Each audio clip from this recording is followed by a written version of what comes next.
Sabri. Kenapa, Ma? Coba kau telepon kakakmu dulu. Udah maghrib, dia belum pulang. Dari pulang sekolah tadi, dia belum pulang ke rumah. Oh, kakak belum pulang?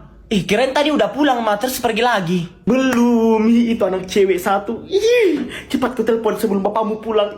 Mama takut kalau bapakmu cari nanti. Oh, iya, Ma. Tunggu, gue telepon.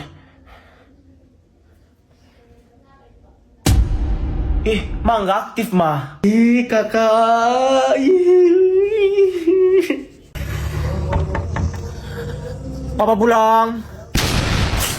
Papamu pulang. Telepon terus, cepat, telepon terus. Iya, Ma, iya.